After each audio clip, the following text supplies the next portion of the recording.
Shop Lowe's this Labor Day for great buys to help you enjoy your outdoors a great deal more. Freshen up your landscape with premium mulch. Now 5 bags are just $10. And if you're having people over to celebrate the holiday weekend, be prepared to grill with a 2-pack of Kingsford charcoal now for just $9.88. All projects have a starting point. Start with Lowe's. Mulch offer valid 8/30 through 9/13. Charcoal offer valid 8/31 through 9/4. Limit 2 per customer. While supplies last, selection varies by location. U.S. only. Excludes Alaska and Hawaii.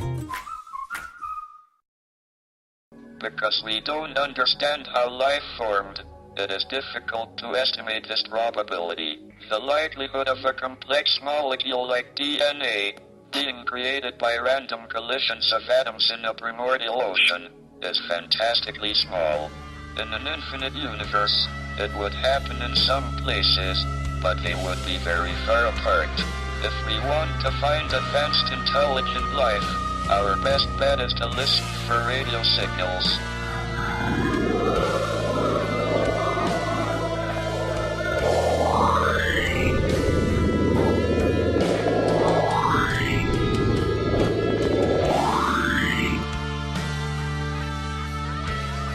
Look up to the stars and the forest that surround. Do you see them? Do you hear them? Are they there?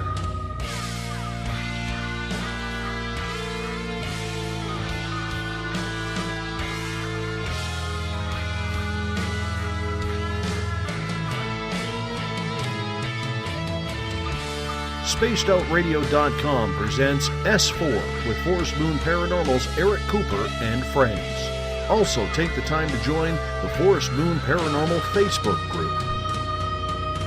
I knew I should have made a left turn in Albuquerque.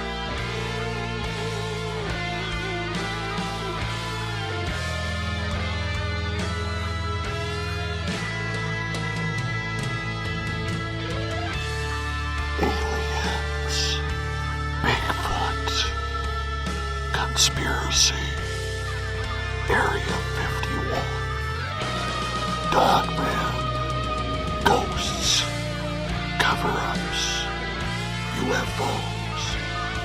The hidden will reveal itself.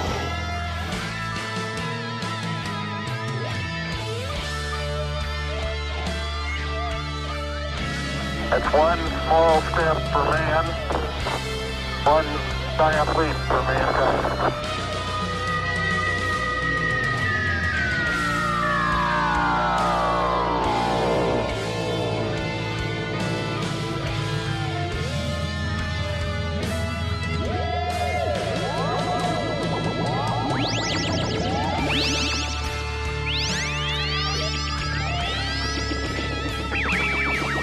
Buckle up, space travelers. It's time to go live on S4 with Eric Cooper.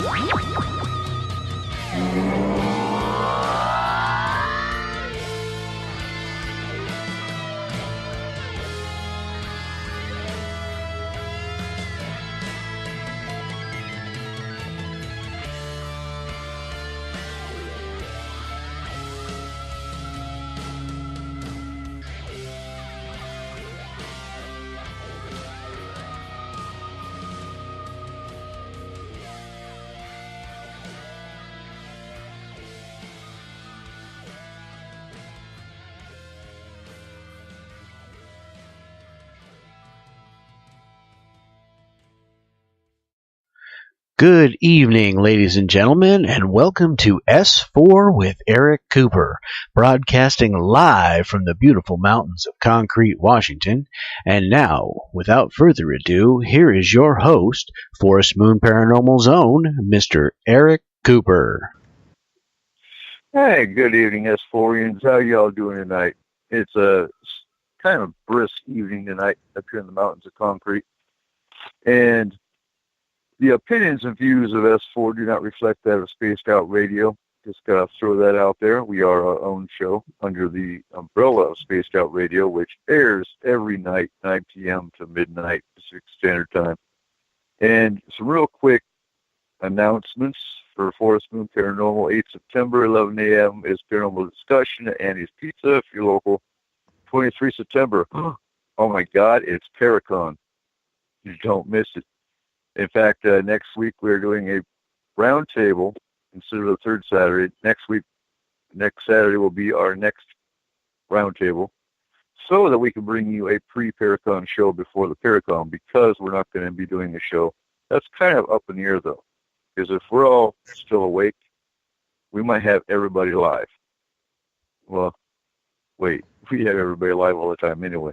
Mine is Christina George, but we'll have her on the show as well.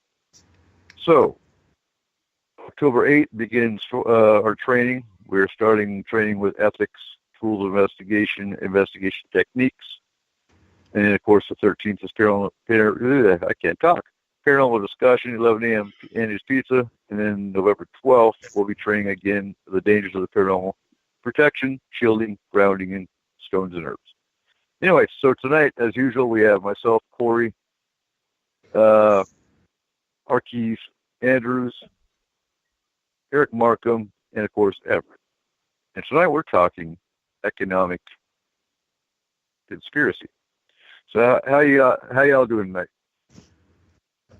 Well, not bad. I figured this morning I had a heart attack, so this afternoon I'm doing a lot better. Well, technically it was yesterday morning. So that's always fun. Yeah. How about you? I was dead this morning, but I'm feeling much better now. That's one way to put it. Yeah, the frightening part in my case is it was actually literal. Oof. Now I feel bad for laughing. Why? I do. I like the doctors when you do that. Oh, They yeah. have a lot more trouble with it than I do. So tonight we're talking economic conspiracy. And why do the rich make all the money? The middle class get, stepped on. And the lower class, or the poor, don't get anything. What's up with that?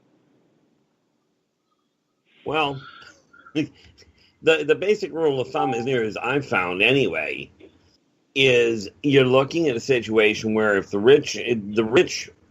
whole economic system was designed by them in the first place in order to keep them there. And the reason they keep giving handouts to the poor is because the poor, well, frankly, have more time on their hands to complain, so they ignore us. They ignore the middle class, or, if you will, the working poor. Except on payday, when they seem to know who I am and how much of my hard-earned to scoop out. They remember me then. Oh, yeah. Right. Yeah. But they want the economic stimulus. Give me a tax break. Let me spend that $40,000 they take a year. And that's what's messed up. When you owe them money, oh my God, they want it right now. But when they owe you money, we'll get around to paying you back.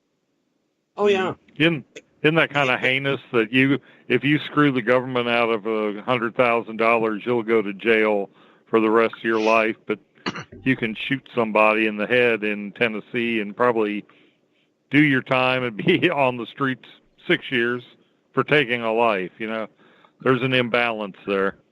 Well, and the government I'm starting to think that taxes are an economic conspiracy. The government they are very much. Government can screw you out of $100,000, and it doesn't matter to them. Nothing happens to them if they screw you out of $100,000. It's just only if you screw them. I find it hard to call it a conspiracy because there's so much fact behind it. You know, they don't. You know, there's not a lot of hidden information here. Now, John brings up the comment. The biggest question is why the poor and middle class allow the 1% to get away with it.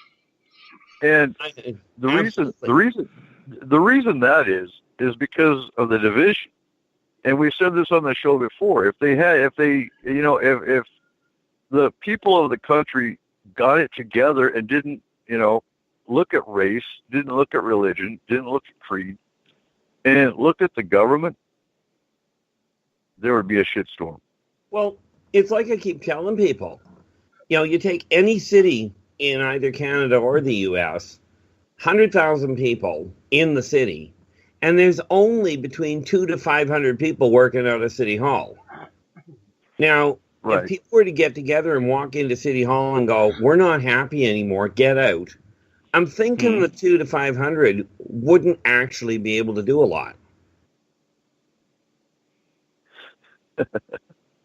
You know, but what happens after they get out?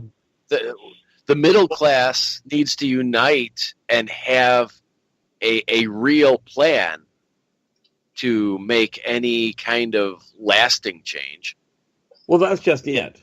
You know, the sad part of that is that the tax system is completely backwards. I came across a tax system a long time ago where they didn't have an income tax. What they had was a 30% user tax. So it didn't matter how much money you had.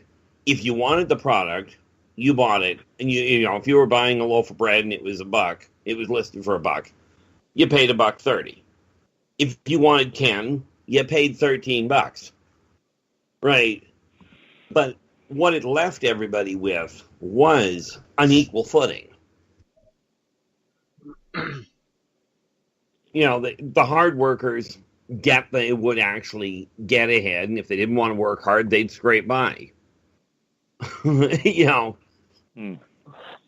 But as it seems now, the hard workers are the ones that are fighting to scrape by, and they're sitting with their finger. Well, that just about came out really bad, didn't it? If you look at the beginning, I think it all started with the Rockefellers. I think it started way back with the Merovingians and the Medicis and all them. Well, I do know the Roman Empire had it. I'm talking the economic side of this country anyway. Oh yeah. Well, when you've got DuPont figuring out that instead of dumping gasoline in the creeks because it's an industrial byproduct, to get with the automakers and say, hey, make your engines run on this crap instead of something like ethanol that, you know, would have been, you could grow your own. You know, it's kind of a start. It just should, I think it starts with J.P. Morgan. Right. You know, it's funny you talk about the gas thing too, because the funny part of that now is that the gasoline, the way it is now, they add ethanol to it, and it makes your car run worse, get worse gas mileage, and they charge you more for it. Mm-hmm. I can remember back in the late 70s, we would fill up, and it was actually cheaper to get the unleaded that had the ethanol in it. And before that, you know, gas used to be leaded, and they were making a big deal about how, you know, you had white gas, which was unleaded gas. They were already making unleaded gas. That's what you ran your Coleman lantern on. But, you know, they were putting the lead in the gas as a service to you, you know, the car buying public, because the lead helped keep your valves sealed. Well, then when they decided to pull lead out of the gas, now they had to hike the price because, now we're taking the lead out of the gas. You know, it was perfect 1984 type of double speak thing going on. Well, you know, I remember when people were bitching about paying $1.50 a gallon. And I mean, back in the 80s, when I was a pizza delivery driver.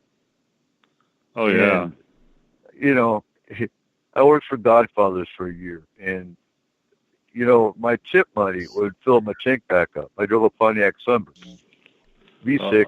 It did decent on gas mileage and whatnot.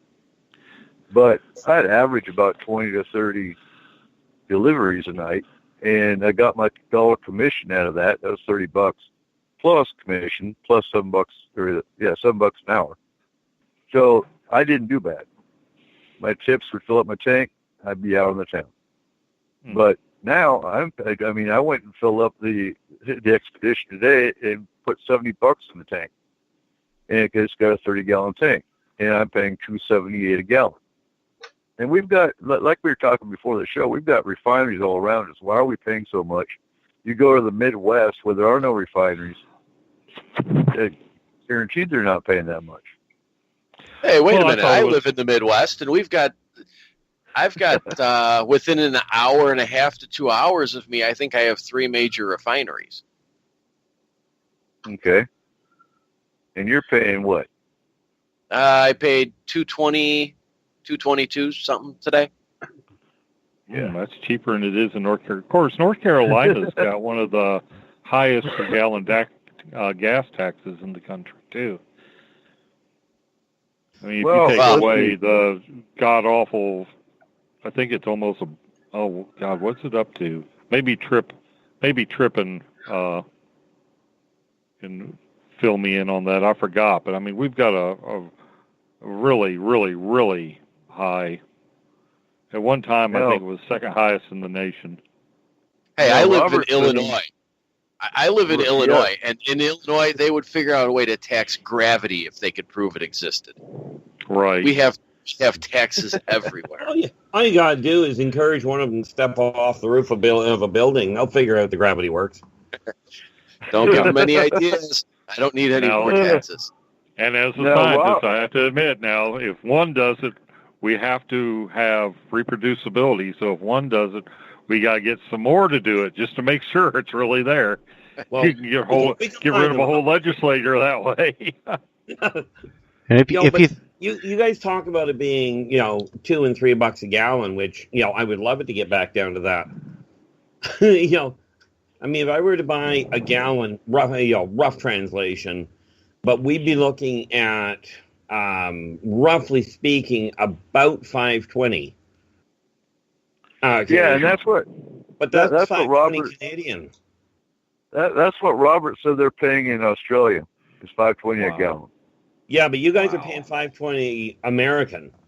We'd be paying $5.20 Canadian. Right. Which is what, 50 cents a gallon American? No, try that. I wish.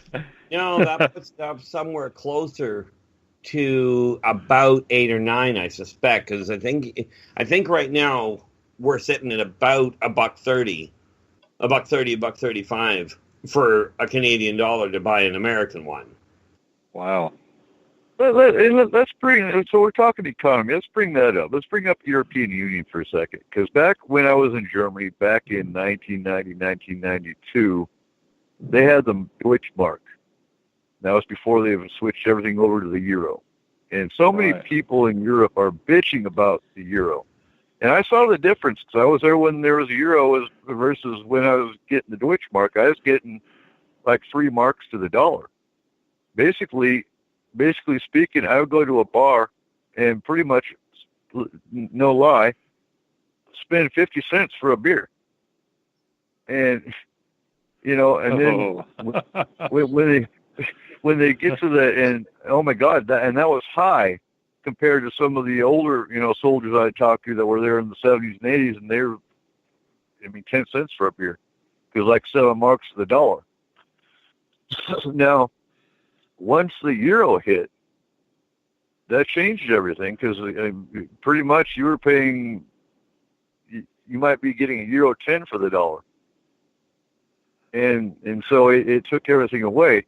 And we've got the commissary. And I'm going to bring up military here in a little bit, because, we're talking economic conspiracy. And don't get me wrong, I'm not one, and Markham and the rest of the crew here can vouch that I'm not one to say, oh, we're military, we earned it. And no. But when you have a company called AFES and a company called DECA, which DECA runs the commissary, AFES runs TX, you got NEX, which is the Navy Exchange, all the same companies. And I can go to the gas station. It used to be years ago when I was actually active duty. I actually go to the gas. I get my gas on base. It was a lot cheaper. Now you go to the Navy base and you're still paying $2.77 a gallon. What happened to taking care of the soldiers?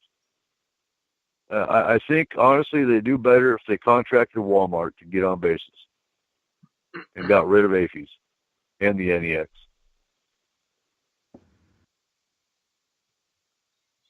Yeah, I remember Not when sure it how was to supposed to be respond to cheaper. that.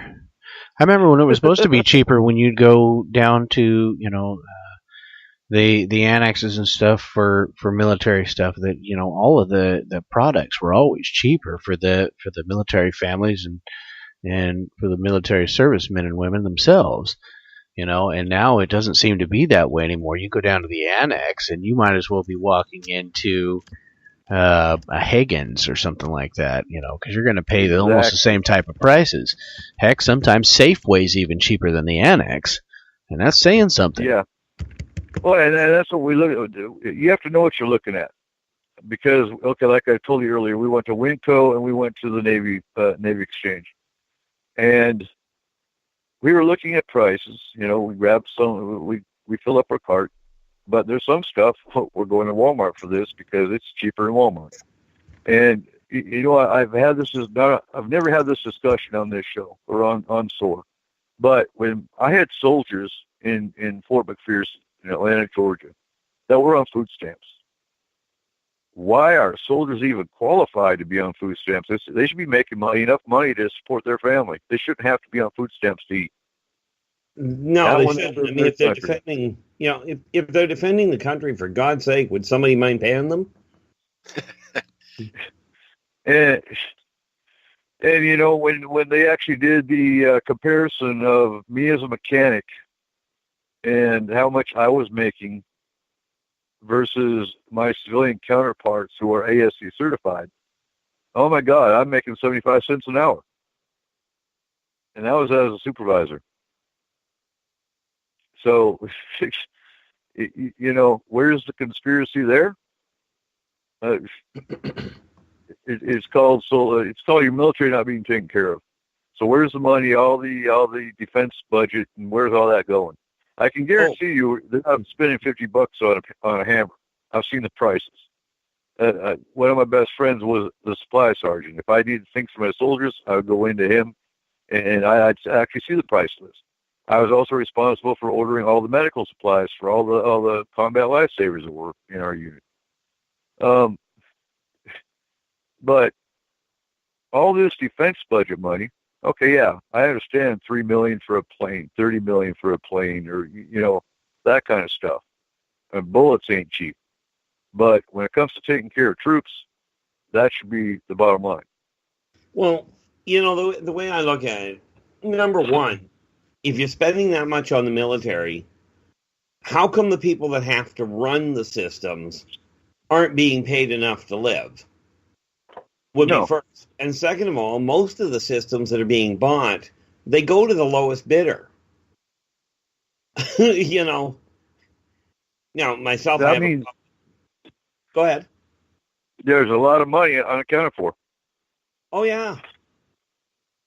I remember one show where they made this real brilliant comment, and it was, well, you don't think they pay that the military pays $35,000 for a hammer, do you? Yeah,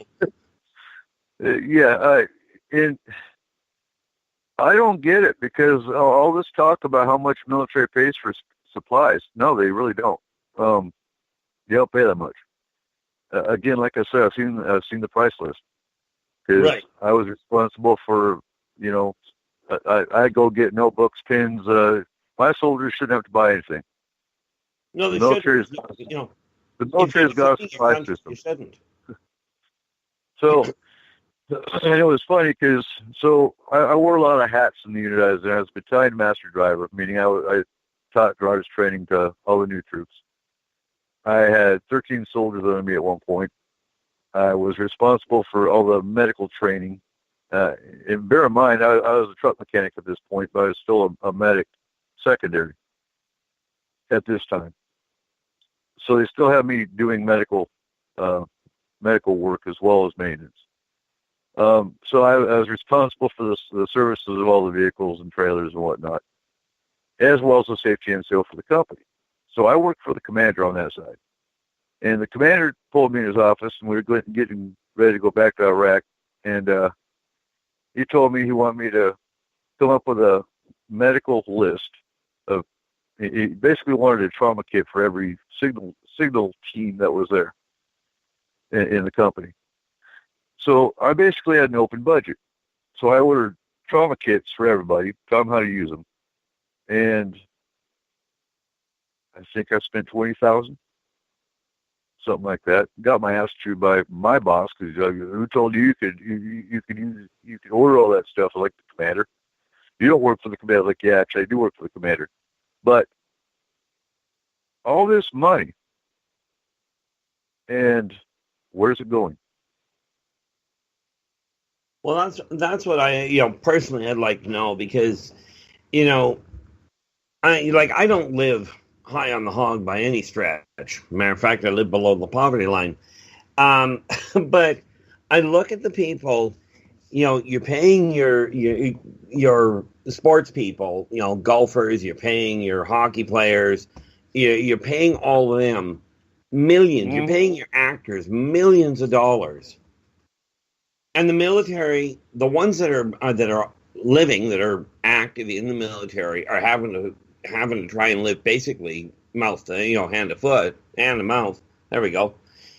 But the ones that are coming home that have been wounded aren't being taken care of properly either. Now, there's something really wrong with the way the economics are being distributed here. Well, I mean, and it makes you wonder if there's a black budget. Well, I do know that I actually was talking to one of the presidential candidates, one of the independents, before the election happened, and there is apparently, from the research I've ended up doing, there is apparently a whole list of things that the president is actually, they've got a book that's like 3 inches thick, that the president, when he goes into office, is handed regarding things he has to do. And a lot of it has to do with this funding issue and where the money's going. Where it has to continue going. Now, there's something wrong with that side of it, especially given the size of it. But don't you think that the military should have some semblance of a black budget just so that they can explore and experiment on different concepts without having anybody have knowledge of it? Kind of like, I don't want to say play money, but money that they don't have to justify spending, I guess, kind of like discretionary money, so that they can look at some different concepts or come up with some different defense technology that they don't have to expose or explain to the public right away. That's what a research budget is. That. I just think that the soldiers should be dealt with, should be paid, and should be supported. While you're using that black man, if the government were to turn over, however millions of dollars to the military and go, okay, here's $10 million. We've accounted for it. It's in your hands. I don't care what you do with it specifically, but here's the money to deal with. But for pity's sakes, out of that, the people that you want running the operations that you're designing or running the technology that you're developing, would you mind feeding them enough so they can actually survive? Yeah, and I mean, we've got WIC. Every military base has a WIC office. WIC is for the, usually is for the poor. So why do we even need to have a WIC office? Newborns and pregnant women should be taken care of. And then you have the argument, well, you weren't issued a wife. Oh, you hear that all the time. But that shouldn't matter. Military family is a military family. Because military spouses go through as much hell as the soldiers do when they're gone. Not quite, but I think you know what I mean. Yeah. And so, and I really feel, for the families back in the Nam era. This era, today we have Facebook. We've got every every base, even in combat's got an internet cafe. So you have time to talk to your families. Unlike Vietnam, World War One, World War Two, where you deployed, you're gone. You might get a letter in a month, but you're gone until you walk back in the door. Yeah, very much. But Eric, what's it say about the setup of the military that they have WIC offices on the base? It shouldn't be. It shouldn't be that way. They shouldn't need to be there. Pardon? No, that's my point. That's my point. They don't make enough because and look at Similac.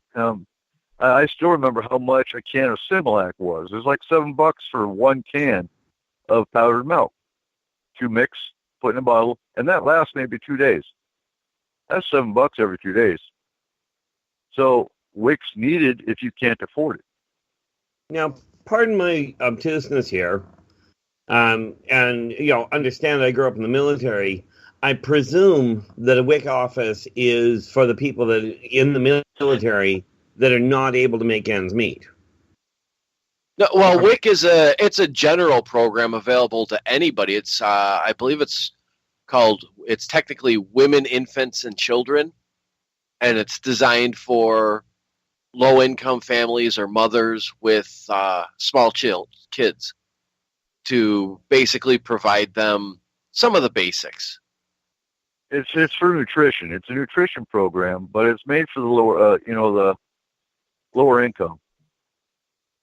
Because you get baby food, you can get beans, you can get milk, you can get all the basic nutrition needs that the mother and the infant need. Well, not to sound a little bit off kilter here, and don't get me wrong, I'm all for the mothers and the children being kept up nutritionally. But I'm thinking they should have been doing the same thing for the soldiers, because I've met a lot. Like, I'm a military brat myself. Just being epileptic, they wouldn't let me have an automatic weapon. I don't know why. But I know a lot of men from the military that weren't eating properly while they were in service. Yeah. Now, that's actually, and I'm going from the fact that, okay, if you're a single soldier, you have a barracks room, roof over your head, you've got the DFAC with 3 meals a day. So I don't know why they weren't eating when they should have had a DFAC right there, a dining facility that was giving them 3 meals a day. I'm kind of at a loss with that. Difference between Canadian and American. Don't get me wrong. Some of them, it was their own stupidity. But like I grew up on the PMQs, and there were a lot of people in the PMQs that were barely making enough to get by on. Mm-hmm. From when you start looking at that, you're looking at the economics and going of the country, and you're going, we're hiring these people, we're employing them to protect, to defend our country, and yet they're making less than the people that are sitting there, that are sitting there entertaining people. And I fully agree. You can throw a pigskin around and make millions, but you get handed a weapon and go to defend the country, and you're making peanuts, literally. Yeah. There's something wrong with that. But you look at the government's budget, and you see all these billions getting sent to the military. But the troops ain't seeing it. And what kills me, back during Desert Storm, I believe it was the Kuwaiti or the Saudi government that offered every soldier $10,000. And Bush said, no, we're not mercenaries. We're not taking that money. And we're all sitting there going, wait a minute. How are you speaking for us? We'll take that money. Because you're sure the hell ain't giving it to us. But I'm sure, Bush probably took it. Yeah, but if you were to take that money, wouldn't that possibly make the federal government feel obligated past and not able or willing to pull troops out when they wanted to? Maybe, but the point of the matter was they were gracious. They were happy that we were there because we kicked, Saddam and the Iraqi army out of Kuwait, and basically in that regard restabilized the Middle East, kind of. There's a lot more going on behind the scenes, but I think it kind of made Bush look stupid in that, okay, we're not paying our troops enough, but we're not going to take your money. I'm pretty sure Bush probably did. Well, in all fairness, Bush didn't need a lot of help to look stupid. He managed to set that up quite nicely. In fact, I kind of miss hearing him talk. He made up words. I used to work with a doctor up in the mountains that was his roommate at Yale, and said he was nothing but a stoned party boy the whole time he was there. Dr. Jerry Cade was the doctor's name. Yeah, he knew Bush in college, said he was a douche. That's comical. Although, I do find that a lot of the times when you're talking to a politician, I think they're making up words half the time anyway. Well, they're so afraid to say anything. I mean, it's to the point where no matter what they say, somebody's going to rip them a new one. So they've kind of developed this corporocratic synthespeak that doesn't really mean anything. Every time you see... They can get a lot of words out that make it sound like they've got an IQ. Every time you see politicians stand up there and start talking, I mean, it's a ballet of words. But I want to rant here for just a moment about something that really kind of bugs the hell out of me. As we're talking about the military and our boys and gals not getting enough pay for what they do, here's something that kind of torques my gears, is that we've got our men and women putting their lives on the line out there for God knows what sometimes, and we've got these whiny little pricks in football and stuff taking a knee on the line when they're doing the national anthem because they don't want to stand up for it. You know what? Get your butt up or get fired is the way I'm saying it. Really. I mean, you're making millions of dollars. You're making millions of dollars, and you want to do that while we've got people getting shot at and killed for pennies. Now, that's my rant. No, I agree with you wholeheartedly there. This issue of let's not be proud of, like, up here in Canada, we have our own way of looking at things, and I myself have a very different way for the most part. But there's one thing I was always really, really happy to look forward to find out or to hear, is I could always turn around up until the last couple of years here and go, if there's one thing the United States had going for it that Canada didn't, it was the extreme level of patriotism. We may have different outlooks on life. We may have different ways of looking at things. But up until the last couple of years, I could look south of the border myself, and I don't watch the news much, so that's saying something. And virtually every American you could look at them and go, you may have some bizarre ideas in my eyes, but at least you had pride in your country. Now I look at it going, are you people completely insane? And that's saying a lot coming from me. I mean, how can you stand? How can you stand and say, I'm proud of my country. I play this game for my country, but the people that are actually making it possible for me to play the game without worrying about somebody shooting me, I don't want to recognize them at all. And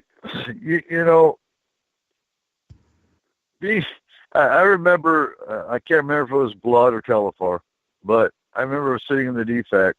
It was Christmas time, watching on, CNN, or I think it was CNN or MSNBC, one of the news stations that we had over there. And the rant or the bitch of the day was that there was Merry Christmas on coffee cups. And I think it was a Starbucks. And that was back in 04, 05, 06, around that time frame. And we're going, really? We're over here fighting so you can bitch about Merry Christmas on coffee cups? Apparently. Seriously. But how much of that has to do with the fact that people in the U.S. have it, basically, they have it pretty good. Even the poor have it pretty good compared to people in a lot of countries. So, God, yeah. Let me explain something. In Iraq, I'd be on Tower, and there's a village across the field from Tower, and they lost power every night. Can you imagine if one little hick city in America lost power every night? Just imagine that. I can imagine it. And I'm not sure if I've told this story or not, but we had a portage on next to our tower, and one of our soldiers was. And I remember this conversation clearly, but she was on. So anytime there's anything out of the ordinary, you're supposed to call it in. So the conversation kind of went, command, this is Tower 33. I have Iraqis coming over the fence. Tower 33, keep observing. Okay, really? You've got Iraqis breaching the fence. They're breaching the perimeter, and you want me to keep observing? Seriously? And, 5 minutes later, command, this is Tower 33. The Iraqis are in the perimeter. They have our portage on, and they're going over the fence. Tower 33, keep observing. Really? So, bottom line, they stole our portage on from inside our base and took it to their village. Why? They needed a bathroom? I don't know. But, yeah, you talk about... Say again? I said they liked it better than the one they had. Apparently. But it's like, yeah, so, and we won't even talk about the conditions of Somalia. You're talking about a third world country. You're talking about sewer running down the streets. Yeah, Americans have it hands down better, even the poor, compared to third world countries. But how far away from being a third world country are we? Well, that's just it. I mean, and the fact of the matter is, with the way that the economics are laid out, there's this thing about supply and demand, and unfortunately, people have been so programmed to rush out and get the immediate gratification that they're completely missing the idea of being able to make ends meet at all. Of actually taking care of the simple things. The really sad part, when we look at the economic side of it, is the people that are staying home, the common people that aren't out there defending the country. They beak off of it, and I call it beaking off about supporting their country or being proud of their country. But they sit at home, they stare at the idiot box, and they complain when they can't have a meal on the table in 5 minutes. Now, unless I misremember things, my dad used to tell us, because he was military, and there were days when you didn't eat, not because of the fact that you couldn't, not because you didn't have 5 minutes, but because you were holding your head underneath the bench, trying to avoid getting bombed, and not with a bottle of alcohol. Right. Where there's got to be a way to get people to realize that the way that and don't get me wrong, the military needs to be there, but the military is supposed to be protecting the country, not picking fights with everybody else. Well, and that's the thing. And the current administration has, and I've talked about Blackwater before, but Blackwater's biting into bit to, move the military out of Afghanistan and put Blackwater in. Oh, no. That'd be a bloodbath. At least the military has standards and has, rules of engagement we have to go by. Blackwater, no, that's a bunch of mercenary wannabes. They'll just go in there and pick a fight. They were in Iraq when we were there. That's all they did was pick fights. They started wars. So, yeah. There's something I was going to bring up too. And God damn. And I feel for you, Keith, because being military brat, I have nothing but respect for military brats. As bad as calling you that. Oh, that's okay. But we call ourselves that.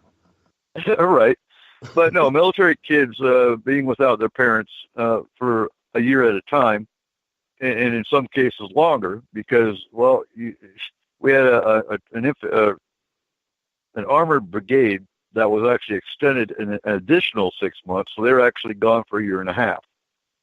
And that created quite the shitstorm because we've got how many thousands in the military, and you're going to extend after they've already been there a year, another 6 months, another half a year. And really, and the reserve of the National Guard weren't designed to go to combat. They were designed to fill in and take care, keep the country secure when the active duty were deployed. But now you've got just as many National Guard reserve units that are deployed as much as active duty have. Because why? Well, that's pretty obvious. If you're only paying, if you're only paying your military pocket change, and you're paying your sports reporters and your players and your politicians millions, nobody wants to go pick up a gun, except for the people that are going to pick up a gun anyway. Now, I think it was Tripp that brought up Flint, Michigan. And, yeah, that there again, you can point at the government, because if I remember right, it was corporations that were dumping toxins into the water, and the governor or the mayor, one of them, knew what was going on. Do you guys remember that story?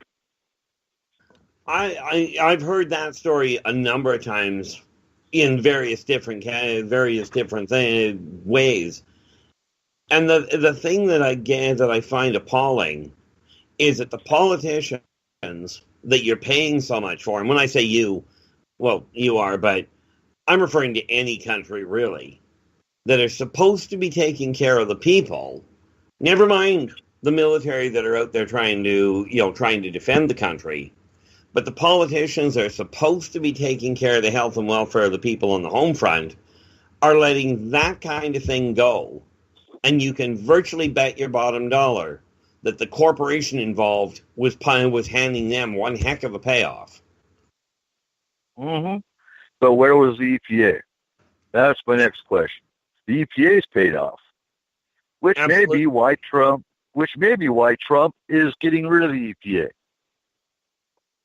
Well, we could turn this all completely around and have a whole, shall we say, cross current going with what Trump's been up to. I still swear the man should have had his Twitter account taken away before they put him in office. But that's the thing is, it's like I told one person years ago. They were complaining because the cops kept pulling them over for speeding, and I looked at the individual and I says, "Well, were you speeding?" He goes, "Well, yeah, but so was everybody else." I says, "So you got the lucky straw." Oh, and yeah. So let's talk about Congress for a second. I just heard. So if you're a child of a congressman, you go to college, you don't have to pay your student loans back. Have you guys heard that one? Now, it doesn't surprise me. What I've never figured out is why not. They were alone. Exactly. I mean, if they don't have to pay them back, shouldn't they be called student gifts? Yeah, really. You know, the thing that I heard up here in Canada regarding that sort of thing is you get a politician into office and they get to renovate their houses without paying for it. Now, I don't know about you, but if I want to renovate my bedroom, you know, my bed sheets, I have to pay for it.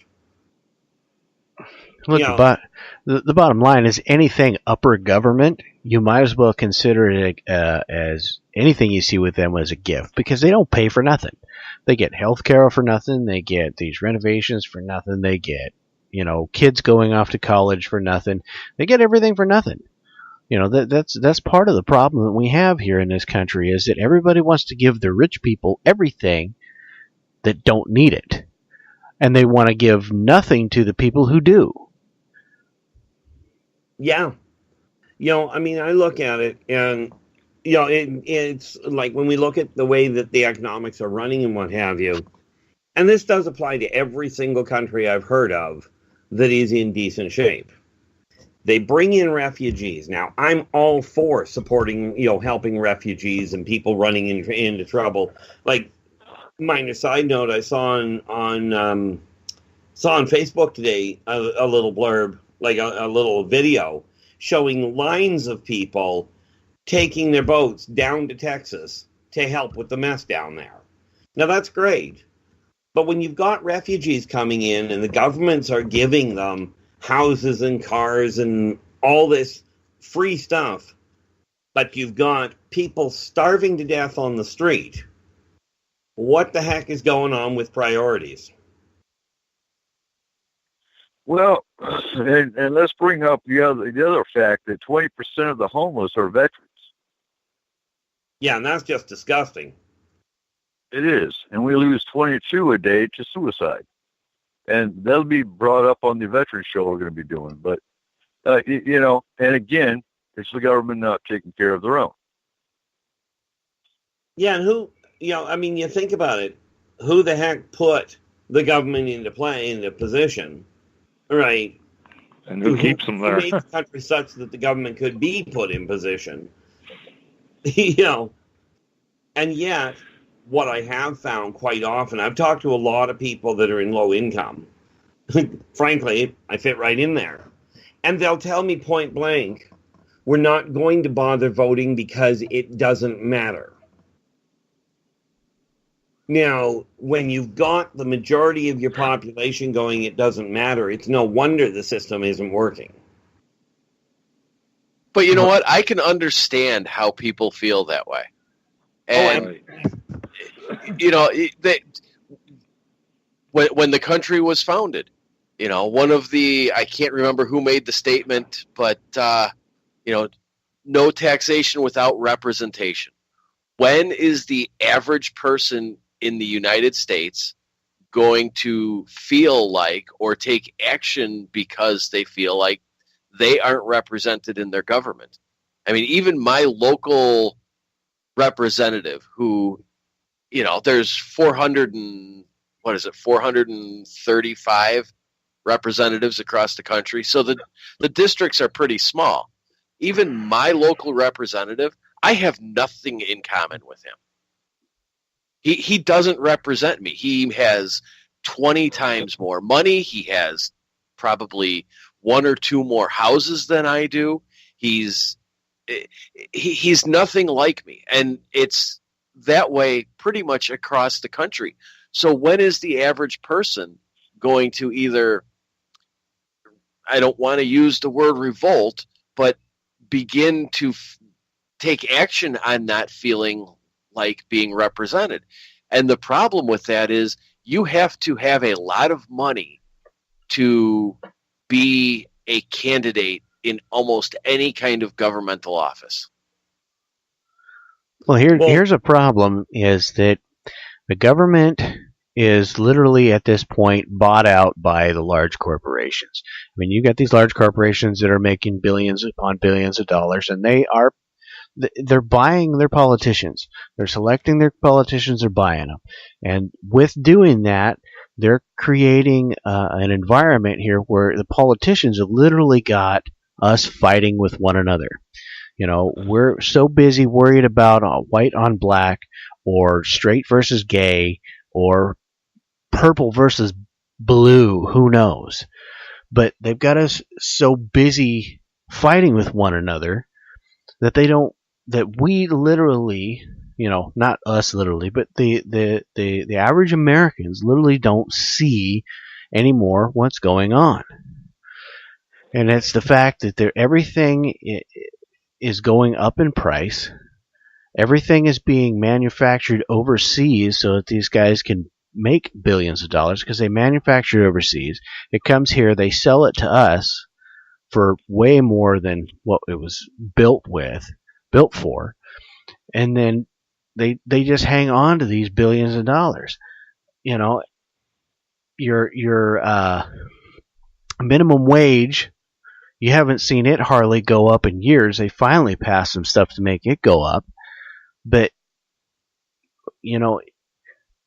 20 years ago, hell, 15 years ago, if I was making then the money that I'm making right now, I would be in pretty good setting. But the bottom line of it is now that things are so expensive. They're so expensive. Everything is. That even me making $20 an hour and having my wife with a second income in the house, okay, most of the time, it is just getting the bills paid. Food on the table, gas in the tank so we can go back to work and keep doing it. Occasionally we have a little money left over so that we can go and do something on a vacation or something. But the bottom line is that if something breaks, car breaks, piece of the household breaks, something like that, that all of a sudden puts you in the negative.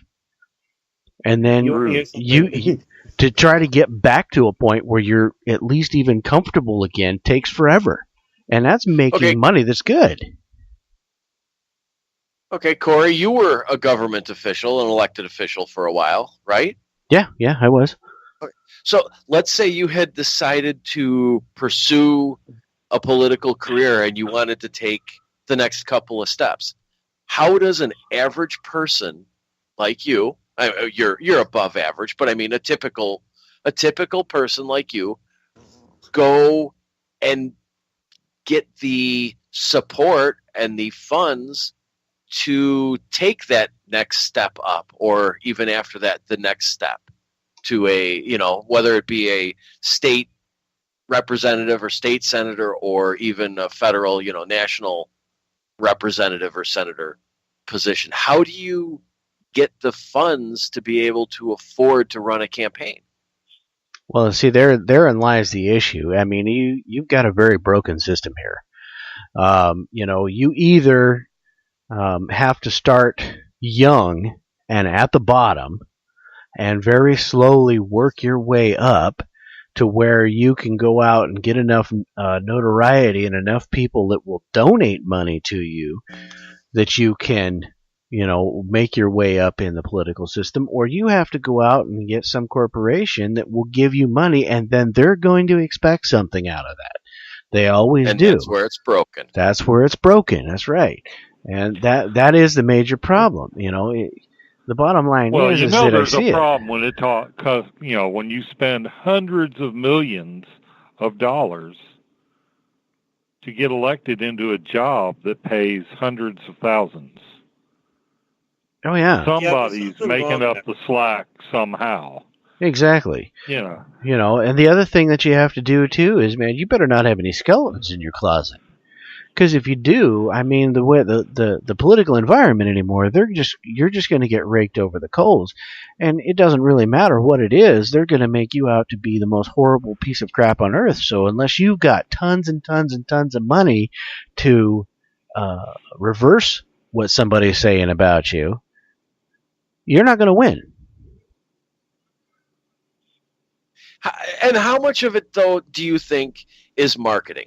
Because people see these ads, and I will admit that I've worked with some political campaigns, but you see these slick ads for whatever candidate for whatever position, and 99% of the time, I would prefer, give me a guy who's hardworking, trying to scrape by for his family, really doesn't want anything but to go out and try and make things a little different, a little better.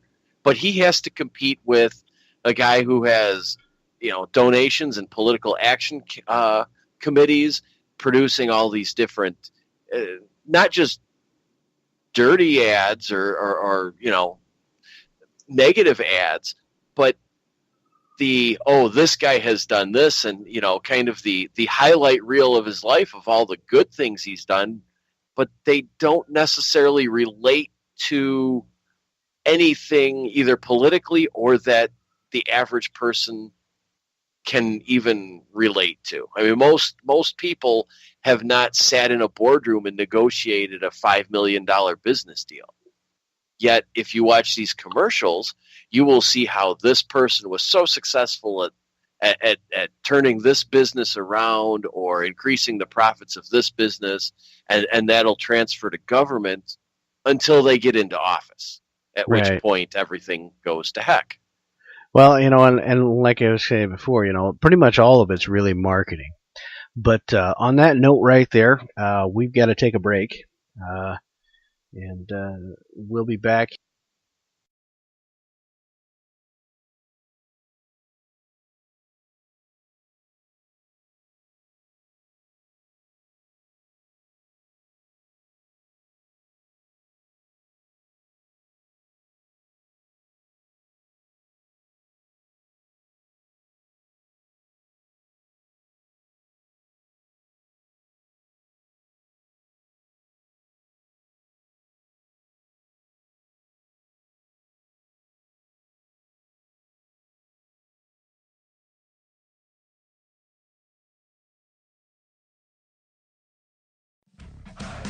Hi there, this is Dave Scott from Spaced Out Radio, and I want you to come on a nightly journey. Starting at 9 p.m. Pacific, midnight Eastern, every Monday through Friday, you can come hang out with me and the other space travelers. We have it all from Carl the Alien bouncing on by to those misfit gnomes causing havoc. It's 3 hours of fun and entertainment on those topics the mainstream really doesn't want to touch. Come get all paranormal with us at spacedoutradio.com, and together, my friends, along with our resident guitar god Bumblefoot, we own the night. Become more intimate and interactive with Spaced Out Radio. Join our Space Travelers Club with your new membership. For $5 a month, we'll provide you with special access to the website, monthly prize draws from books to psychic readings, along with monthly newsletter, private interviews, and more. Sign up today to be part of Spaced Out Radio's experience. Looking for a place to advertise at a very reasonable cost? Look no further than Spaced Out Radio. SpacedOutRadio.com has an advertising tab that you can click to check out our daily, weekly, and monthly packages to play on the radio, or our website including social media. From commercial spots to banners, we have it all.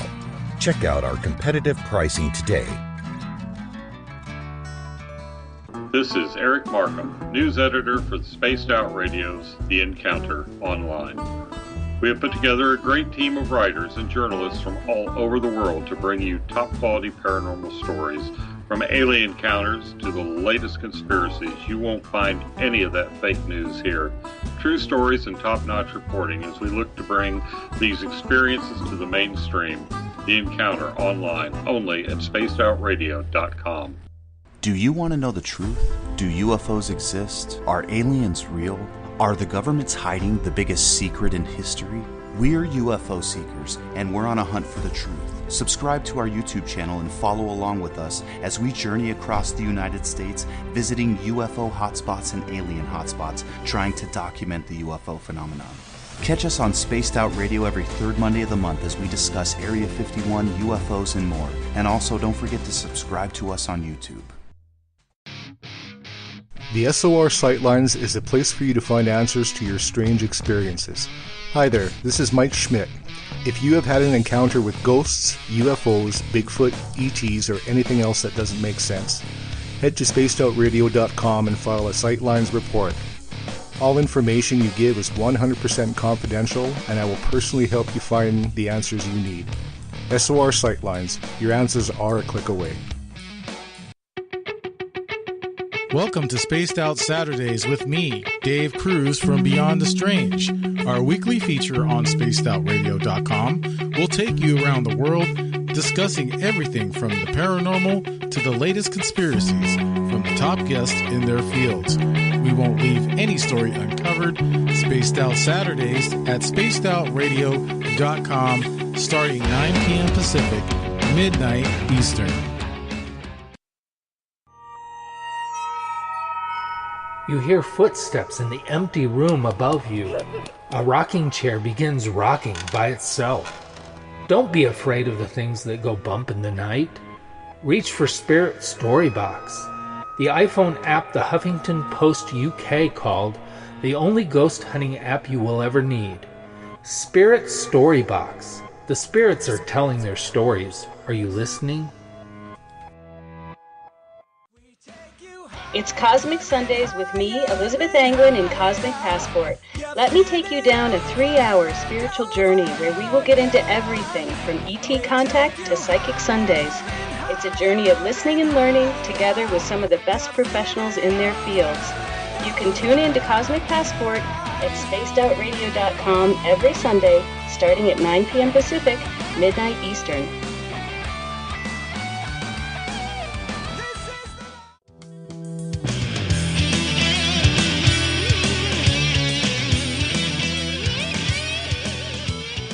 The views and opinions expressed on tonight's show by tonight's hosts and guests are not necessarily those of Spaced Out Radio, Spaced Out Saturdays, Spaced Out Sundays, or spacedoutradio.com. Listener discretion is advised. And now back for hour number 2, we have Corey Ruiz, Eric Cooper from Forest Moon Paranormal, and S4. You can find Forest Moon Paranormal on Facebook. And for more information on S4, visit spacedoutradio.com. And now, here's Eric Cooper and Corey Ruiz.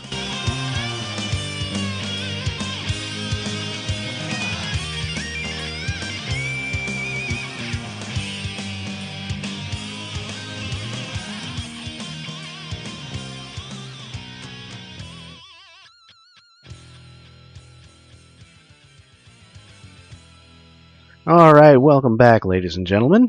And for those of you just tuning in, tonight on S4, we are talking economic conspiracies. Tonight, our panel is Everett Thiemer, Eric Markham, R. Keith Andrews, and our host, Eric Cooper. Gentlemen, welcome back. Now, here I thought it was supposed to be gentlemen, start your engines. Well, you never know. So answer. Go into Everett's question. Yeah, Everett had asked a question there before the break. You know, how much of the politics and stuff is basically commercialism type stuff, and most of it is. You know, most of it's hype, most of it's commercialism. It's all driven by money, big money, generally. As we were talking on the break there a little bit, Everett was talking about even just trying to get a county seat, which is officially a part-time job, could be, $250,000 worth of advertising and getting out there doing stuff.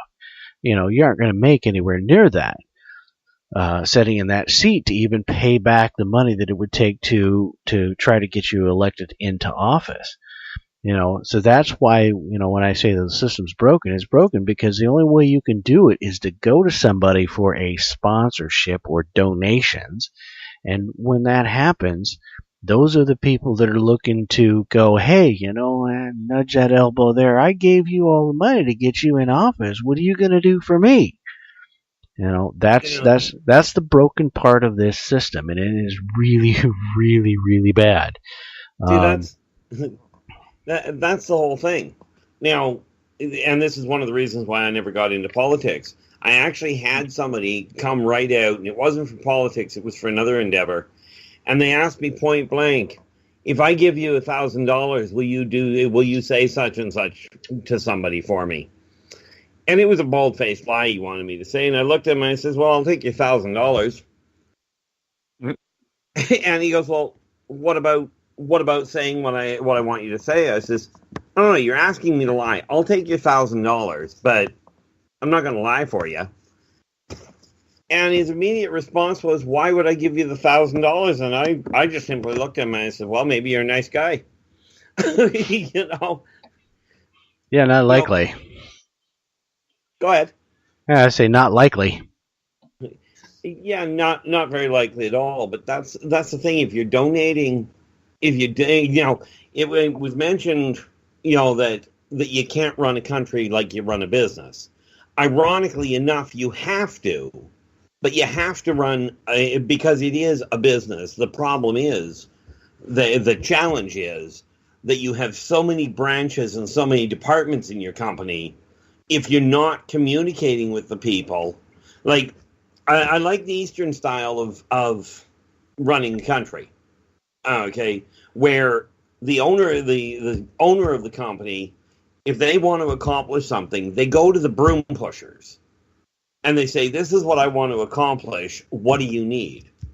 Okay, if the president of a country were to go to the people on the street and go, "Okay, this is what I'm trying to accomplish. What is necessary?" and they were to open the communication lines, you'd have a heck of a sight better return. Except for the fact that the multimillionaires would start getting upset that they weren't getting everything they wanted. Well, of course, the problem is that there is no communication within our governments. Do you know how much red tape there is on doing something as much as putting a sidewalk in?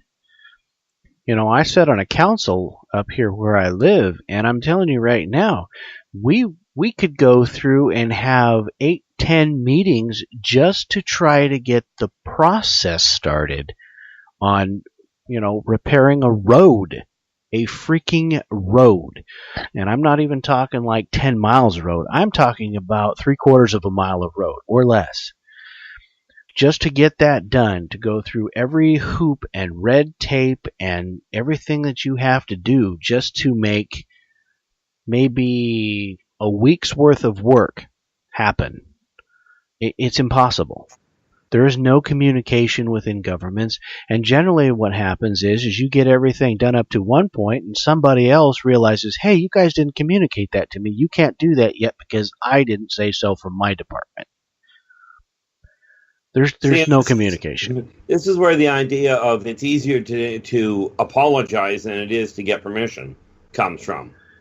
Problem is that not here and not in these type of governments, because in the case where you have to apologize, you could end up in jail, or you could end up to where you can't get funding anymore for anything from the groups you need to get funding for, the different parts of government you need to get funding from to make something happen. You have got to follow the freaking trail of breadcrumbs to find the right path to get to the job, because if you don't, forget ever getting money again. Yeah. I mean, we're not talking about something that's easy by any stretch to straighten out.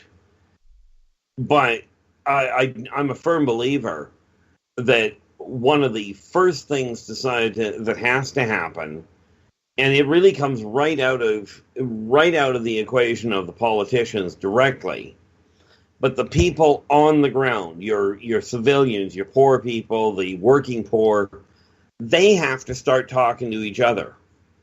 And I'll tell you, this newest invention that they came up with, these the text messages on the phone, have become the greatest pain in the royal neck for getting anybody to talk to anybody. If you're not talking to the guy that lives next door to you, how, pray tell, are you going to get anything organized?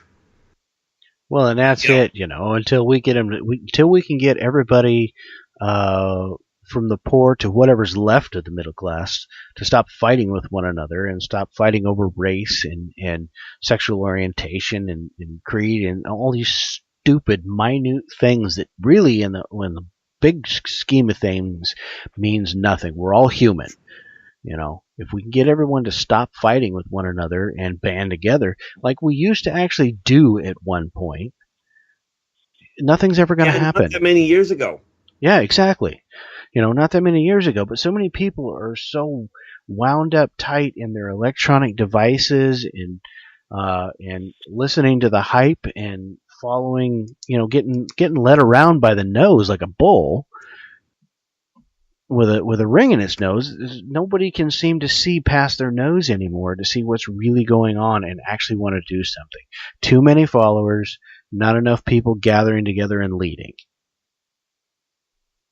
Well, that's just, or I look at it the other way, and I watch groups of people, and there's so many times when they argue without actually hearing what the other person has said, and if you actually listen, they're all arguing to do the same thing, but they're not paying any attention to the other people that they're arguing with. But could that be just a matter of everybody thinks that their voice is more important than everybody else's? That when you break down and you go down to the middle class and the lower middle class and the poor, everybody is so busy fighting for their own survival that they have to feel that they need to be the louder point just because they believe nobody's hearing them. So they're not listening to each other. Yeah, it's taught and learned self-centeredness. And some of it also comes from this crap that they've got where everybody, all the kids get a trophy for participating. What happened to having winners and losers? Winners and losers is what made the losers want to be better and band together with the rest of the losers to be better. That doesn't happen anymore. Well, like in the educational system, right? They don't fail people, at least not in Kelowna where I am. They tend not to fail people. If you don't do the work, you pass anyway. Now, what's the purpose of passing? Well, it's so that you're stuck in a rut for 12 years so they can train you to do exactly what you're told and not think, is my personal opinion on it. My own son asked me if I felt he deserved to be in grade 6 last year, which is, that's where he was, where he is. And I looked at him and I went, academically, not a prayer.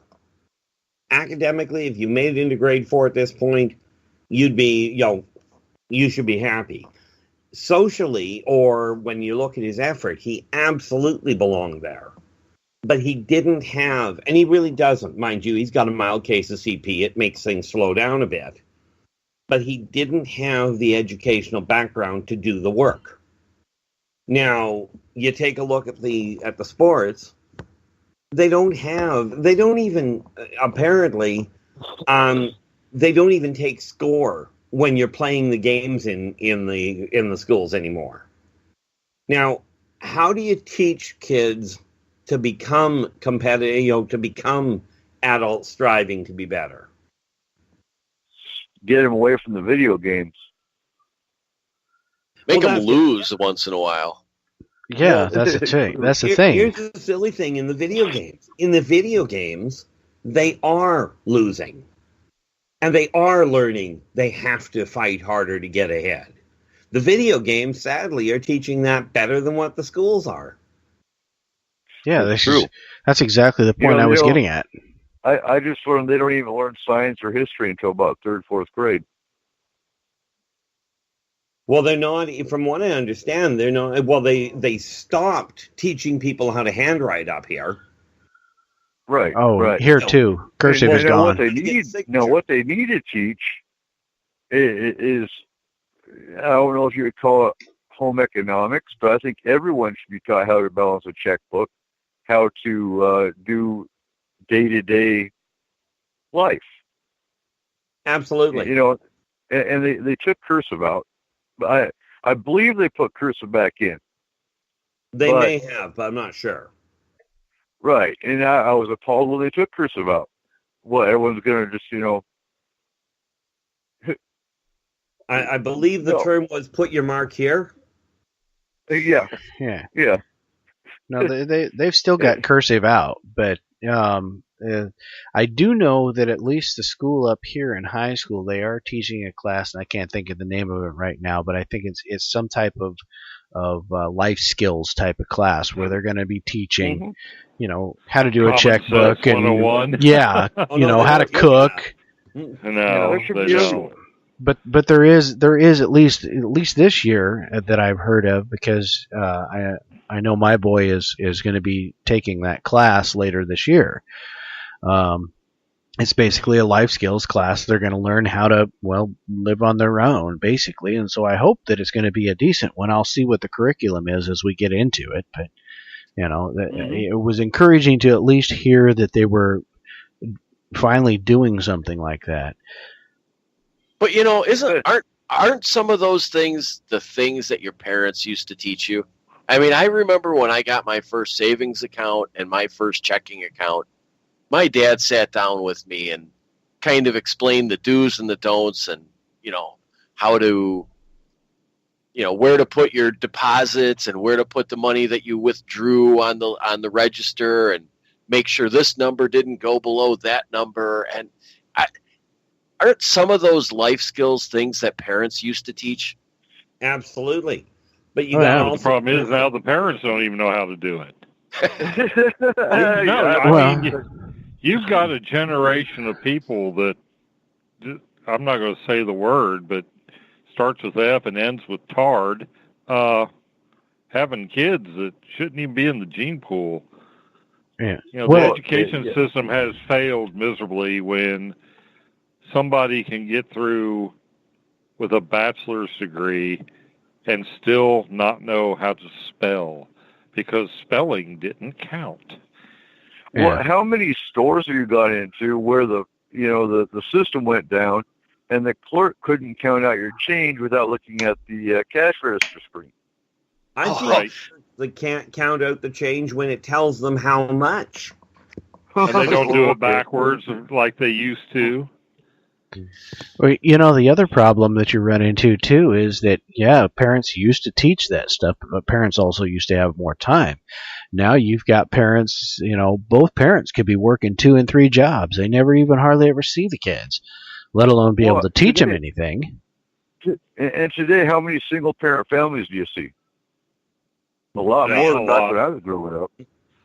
Well, I mean, that was something. If, I had some friends that their parents got divorced, and it was like, holy crap, that wasn't even a word you said in front of youngsters when I was growing up. Now you're lucky if they get married. Yeah, exactly.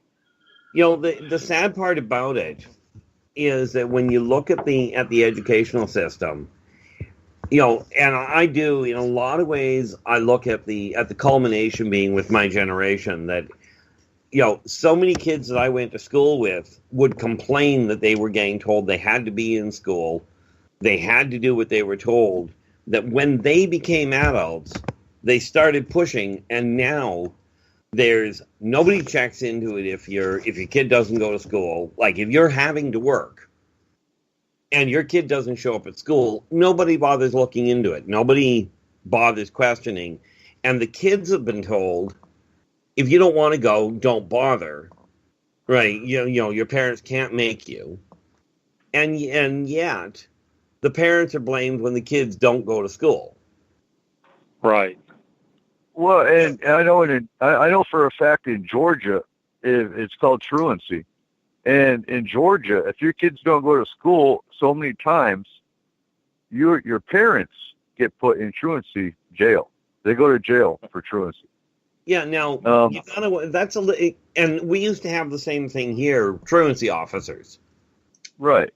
The thing I got to ask you from that standpoint, and I'm sure you've asked the same question, is if the people that are supposed to be taking care of the kids aren't doing it properly to start with because of whatever reason, what do you do with the kids when you take the parents that are supposed to be taking care of them and put them in jail?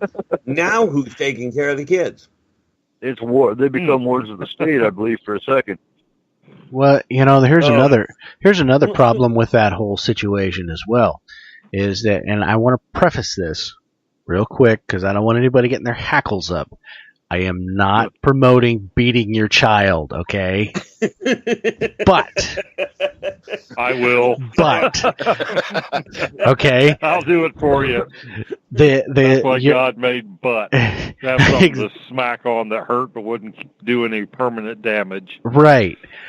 the problem that we've run into nowadays is that it is so completely impossible to discipline a kid that even you can't do anything. You cannot do anything. How are you going to make them go to school?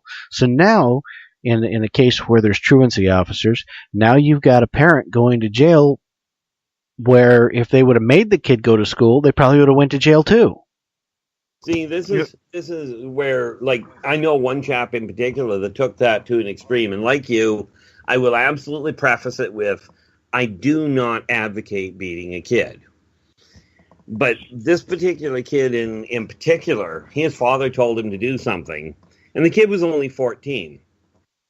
And the kid beaked off at the father and says, I know my rights. I'm 14 years old. I'm going to call social services, and they're going to come and put you in jail.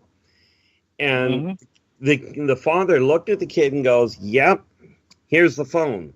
Oh, by the way, I'm an adult. I know it's going to take social services at least 20 minutes to get here. I know they're going to put me in jail, and I know you can't get out. For some reason, he didn't call social services. One of my favorites is a guy I worked with in D.C. He disciplined his child. He was from India. He disciplined his child for doing. I forgot what the offense was. He screwed up kind of bad in school, so Vashi whooped his ass, and then the kid called social services, and Vashi actually got in some trouble. This was in D.C. Well, they took the family vacation back to India later. As soon as Vashi cleared customs, he took his belt off and beat that kid within an inch of his life and said, call social services now. We're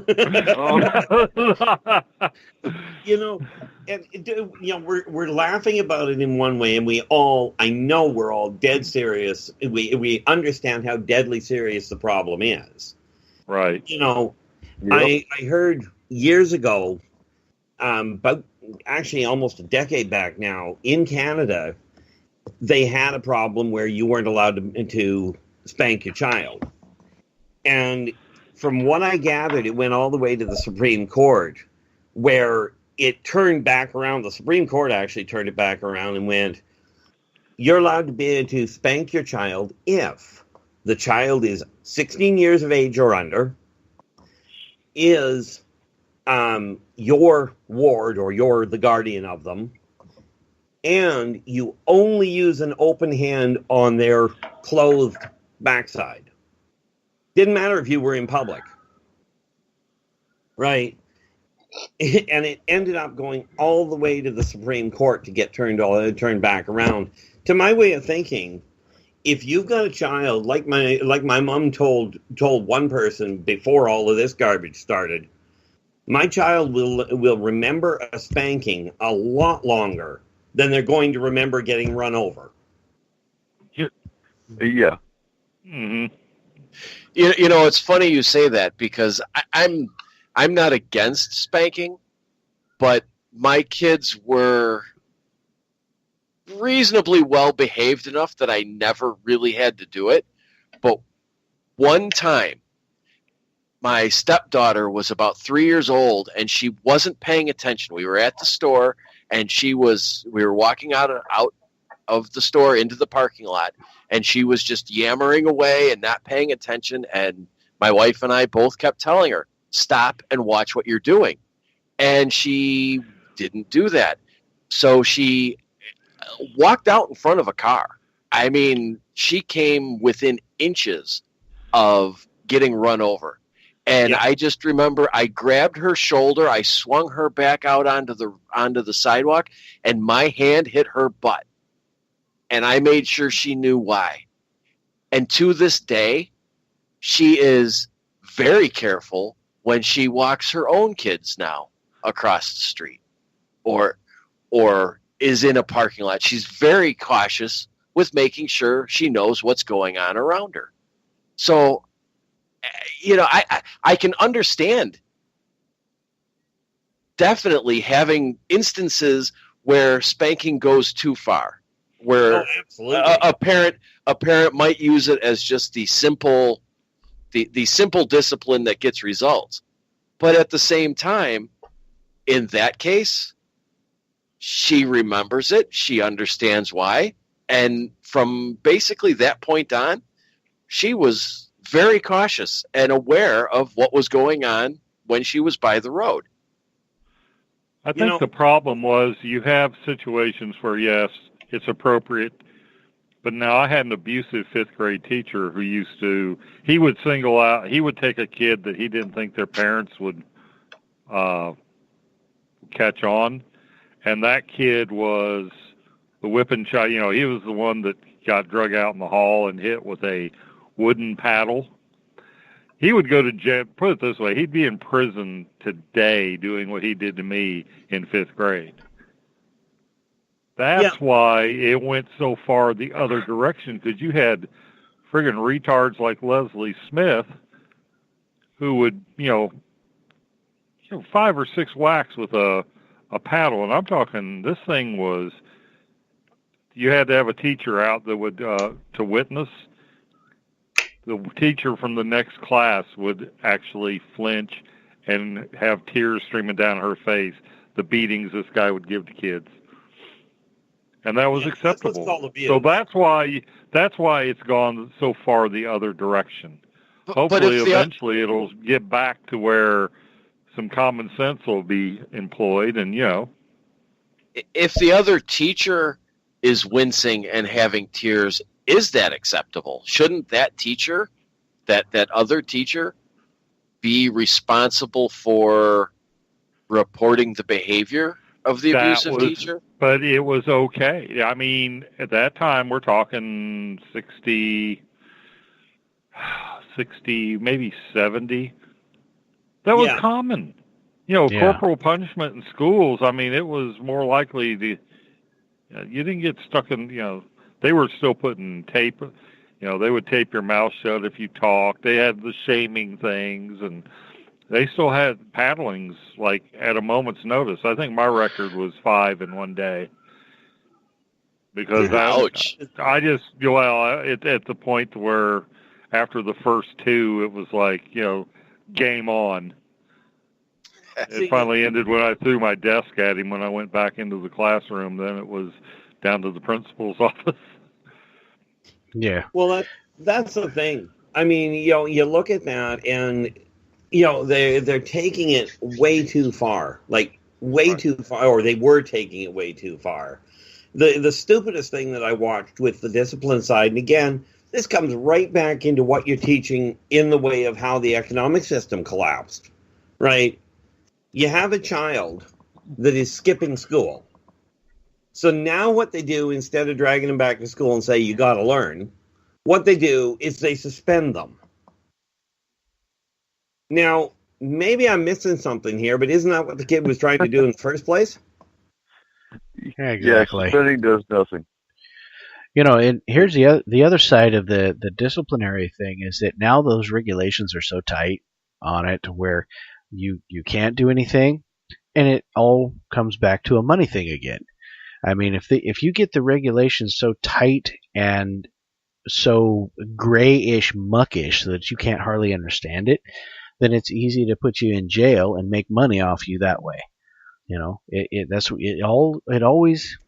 There's always comes back to an economic portion of something that goes this far, because anything that doesn't go this far means that there was no economic gain to it, generally speaking. We need to go back to the barter system.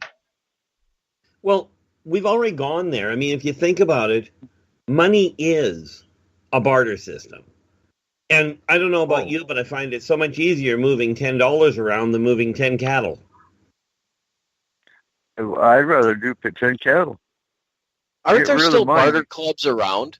I know that, and Markham, you might remember this better than I do. It seems to me that in the late 70s through the 80s, those barter clubs were kind of popular, where if you're a roofer, you might re-roof this guy's house, and then that guy might work on these people's cars, and it would just kind of circle around. Well, yeah, we had simpler. We had a guy that would he farmed. We had 20 acres, and he'd farm probably 10 of it. We didn't charge him. We didn't take anything off his crop, but he had a gravel pit and this huge Minneapolis Moline tractor. We never had to worry about our driveway being graveled, and we never had to worry about when the Michigan snows were 10 feet deep. He would come down with his front end loader, and he'd keep our driveway clear. I mean, it worked out great. But here's the thing. Shaw brings up the point. What about the disabled who have nothing to barter? Everybody's got something. Watch kids. There's always going to be something. And if they're disabled, that's where the community comes together and helps the disabled. Yeah, the disabled shouldn't have to worry about bartering. The disabled should be getting looked after. I mean, the truly disabled. I'm not talking the real ones. Somebody who's faking it, or but a truly disabled person should have no worries. See, the thing that I look at is this: the barter system used to work then because neighbors talked to each other. You knew what your neighbor was capable of doing or not doing. Nowadays, most people, like I'm one of the rare people. I may not know my people and my neighbors by name, but I certainly know them by face and to talk to them about what they're up to. But then I go out of my way to talk to people when I see them. Right. I watch so many people. They're staring at their text boxes, and they don't even talk to the person sitting at the same table as they're at.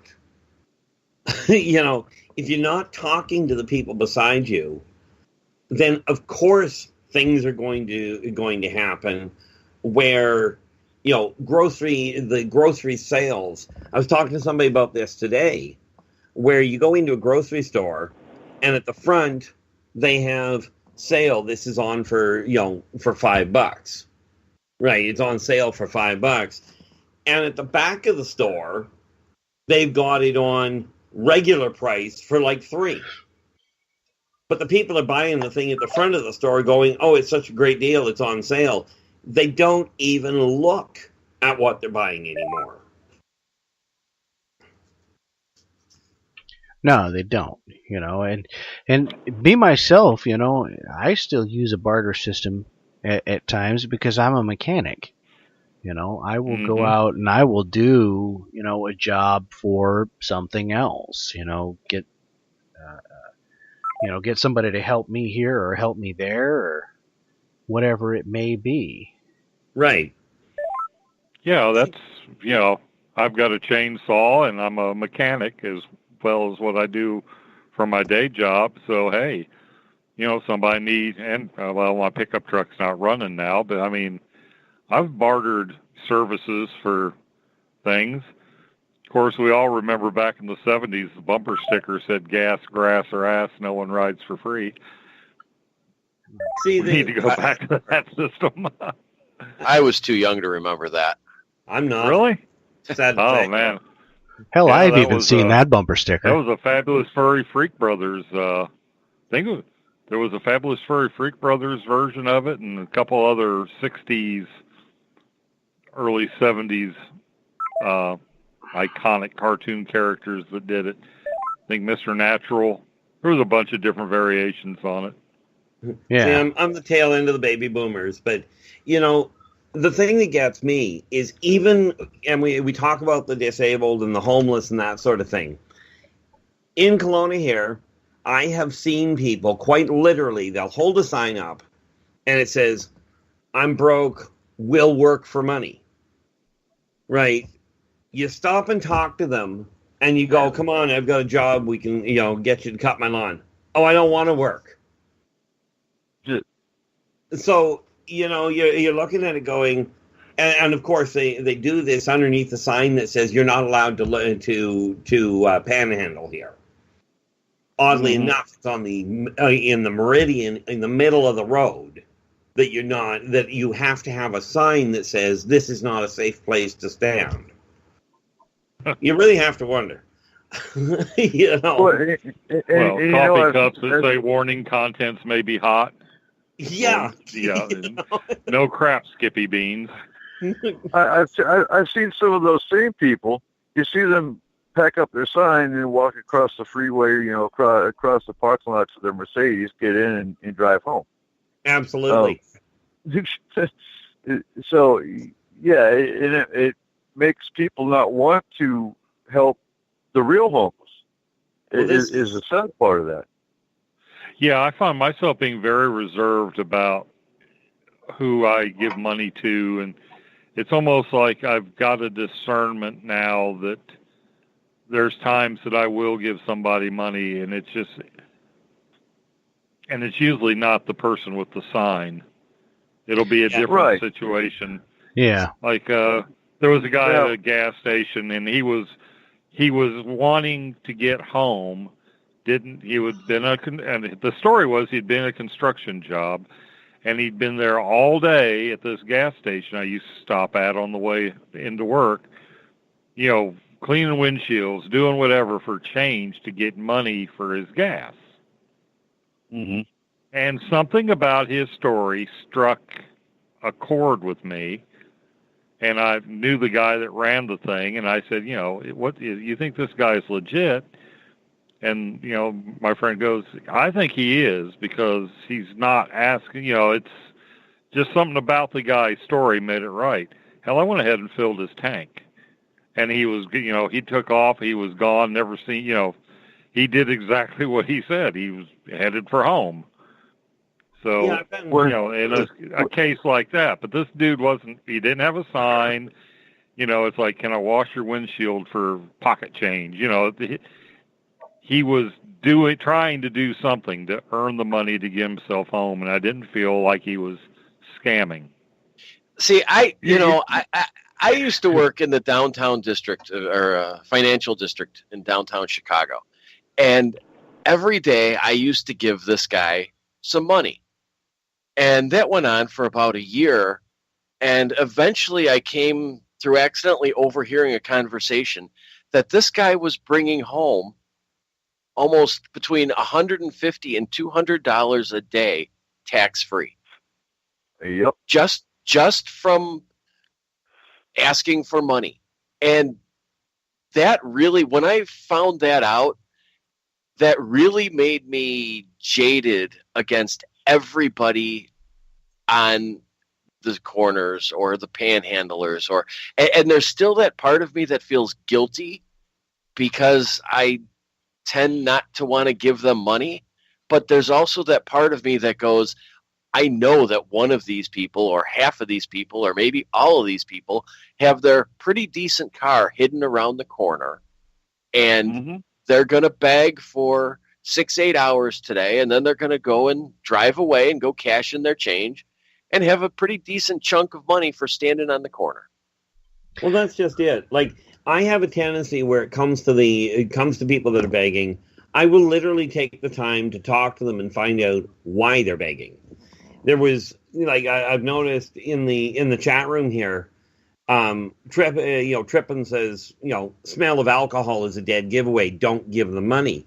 And yet there was one kid that I used to give money to, and he told me flat out, because I asked him why he was out there. He says, look, I've got a job. I've got a roof over my head, but I've been through AA 4 times, and I'm set up to go back to it. I'm starting again next week, and I did check in to find out if this was the case, which it was. And he says, if you give me money, I'm going to walk into the liquor store and buy alcohol. Now, the reason I gave him money was because flat out he was being honest with me.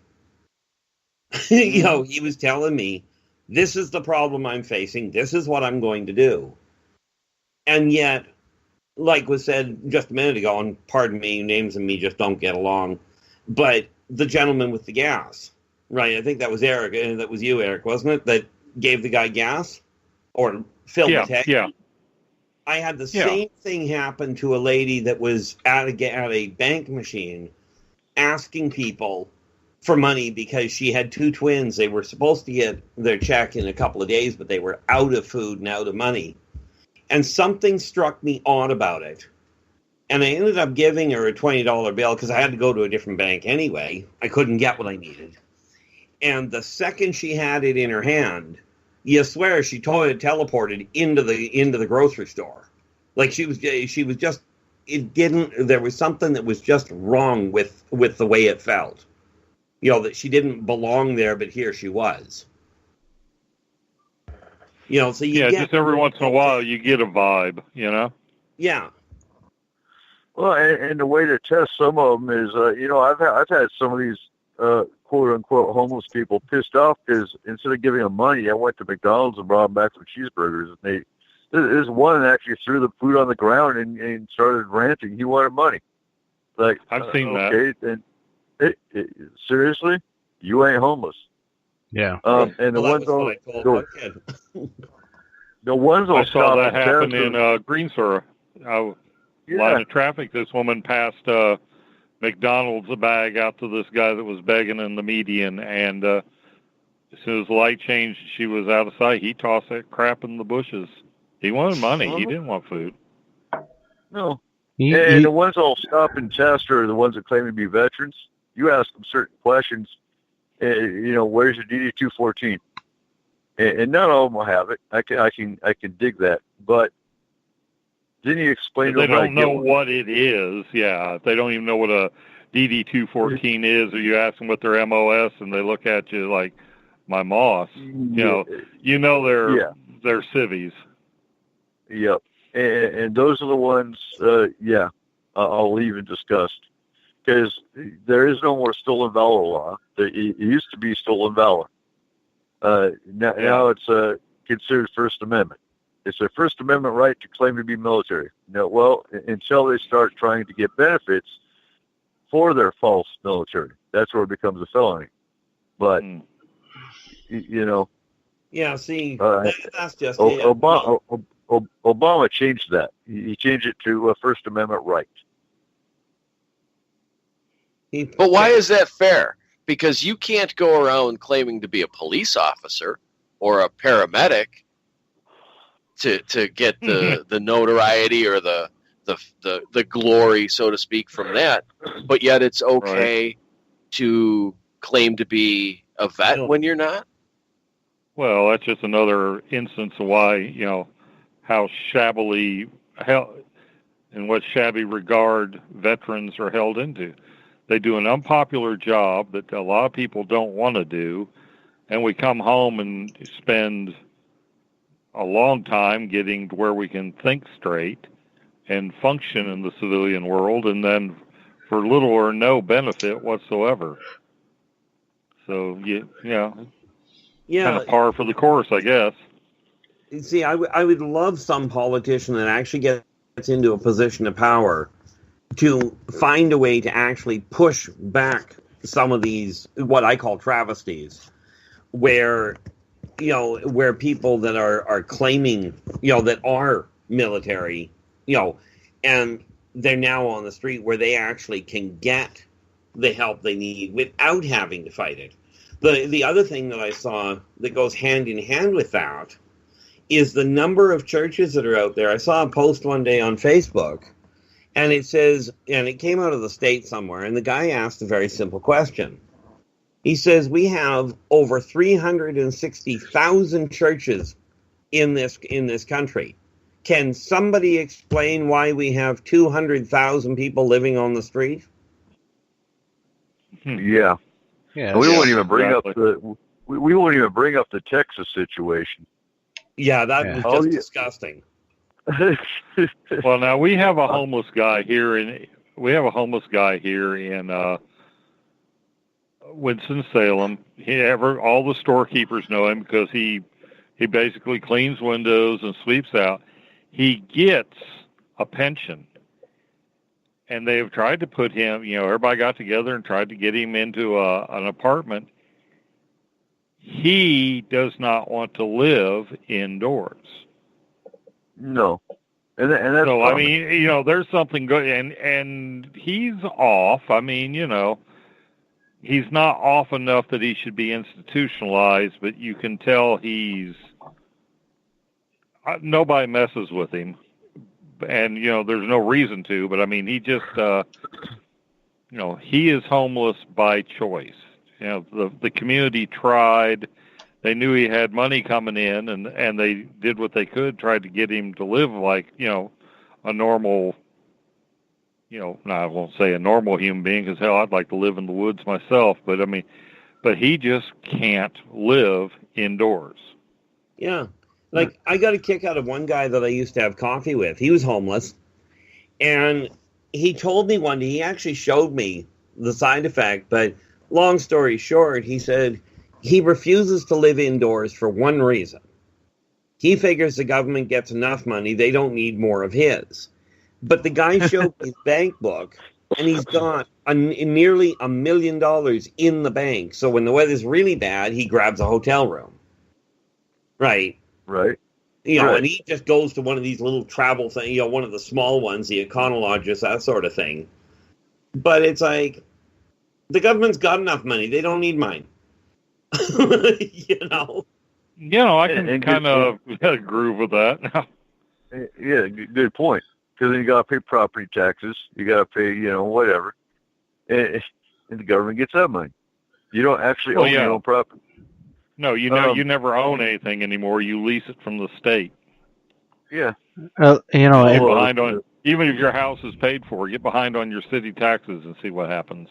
Oh yeah. Yeah. Well, that's why I get a kick out of it when you look at the number of millionaires, and I'm watching people driving cars that are, you know, 50, 60, 70,000 apiece. And I'm looking at them going, no, you're still paying for it. You're still renting it. The bank still owns it. They just let you park it at your place. They don't have a big enough parking lot. My car, I paid $5,000 for it, like, 7 years ago. And it doesn't belong to anybody but me. I don't have to pay on it. The only thing I have to do is pay insurance if I want to drive the thing. Right. But at least I don't have to worry. It's bought and paid for. I don't rent it from anybody. Well, you know, it's something that I see and I look at it. Look, you're always going to have, you know, a certain amount of people that are just that. They live that way because that's the way they want to live. But that's a small portion of those people. There is a ton of those people that if they had the opportunity to walk into one of these churches and let them get them back on their feet, they'd take it.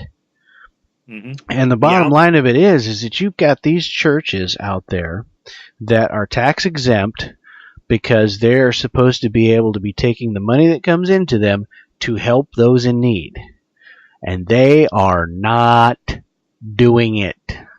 At all. And as far as I'm concerned, every single church that is like that, okay, that is not helping where they need, you know, is not helping the homeless in their community, they should have that tax exemption revoked. Yep. Well, the Sally Ann up here, the Salvation Army in Kelowna, they used to have an outreach program. And the idea was once a week they go into the poor community and feed the poor, free of charge. And I knew the guy really well that was actually operating the program. And I was talking to him, and he told me that this was the last run they were shutting the program down. And I said, why? Right, because there were a lot of people. They'd be lined up for a block and a half to get food. And the guy says, well, because the Sally Ann up here decided that it's not making them any money, so they're shutting it down. Now, the Salvation Army is supposed to be... Yeah. You know. There's something wrong with that picture. I'm not quite sure what it is. The good news is the guy actually quit working with them. Oh, okay. You know, when they pulled the plug, he walked away from the whole organization. You know, but I mean, I'm looking at this going, we wonder why the economic system is all screwy. Well, it's because you've got so many people that are being rewarded for being selfish. that the people that genuinely want to help are in no position to help. Right. Well, look and real quick, I've got you. So my mate Izzy looked up the stolen valor. It was not Obama that changed it. It was amended because a 2012 Supreme Court ruling decided it was unconstitutional violation of First Amendment. So it wasn't Obama. But that was a good point. You can't. Yeah, let's go.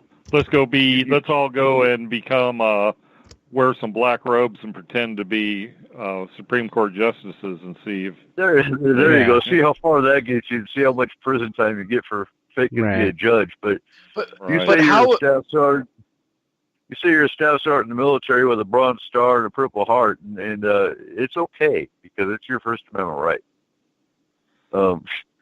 But the First Amendment doesn't give you the right to lie. Apparently, well, it shouldn't, because that's all down to that original thing. Yes, you have free speech, but does that give you the right to yell fire in a crowded movie theater?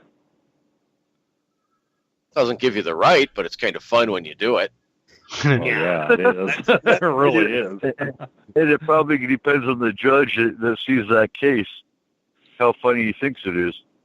Yeah, it's kind of like leaving the zoo. We could get into things that could get us into real serious trouble here. You know that?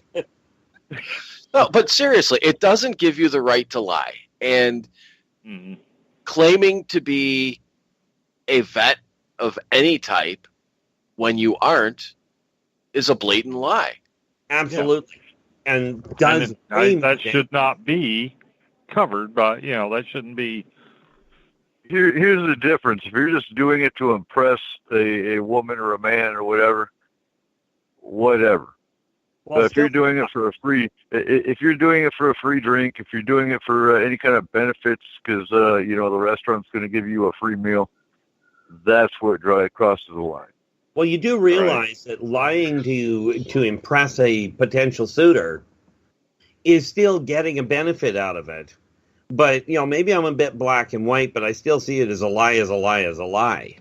Exactly. And the truth is going to come out eventually. Well, yeah, obviously. In something like that, eventually the truth's going to be, it's going to come out. Now, if you really want to entertain yourself, walk into a crowded firehouse and yell "movie." Yeah. I did that last summer. Oh, geez. I'd love to have been a fly on a wall for that one. They knew I was out. They also have that little fire station. They had the garage door up, and they were all sitting out, goofing around, waiting for a call, and the cardboard recycling thing is there. So when I got my boxes, I went over there and yelled, "Movie, movie!" They all kind of looked at me funny, like, "Huh?" That was as bad as one trip I took when I got to the airport. I was traveling with just carry-on baggage, and I'd had a really good trip, and I could see that the baggage claim was a nightmare. So I stood patiently in line, and the woman, she looks at me, and she's just haggard, and she goes, "How can I help you?" And I says, "Oh, you can't really. I just wanted to let you know, flight was great. All my bags arrived where they were supposed to. Well done." And she goes, "No, seriously, how can I help you?" All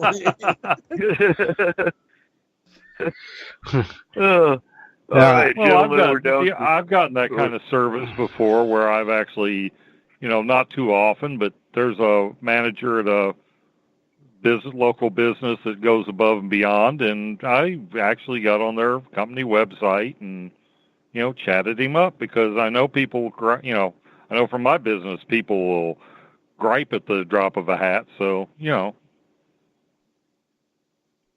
Oh, I can relate to that. In my business, I get some absolutely bizarre things that people complain about.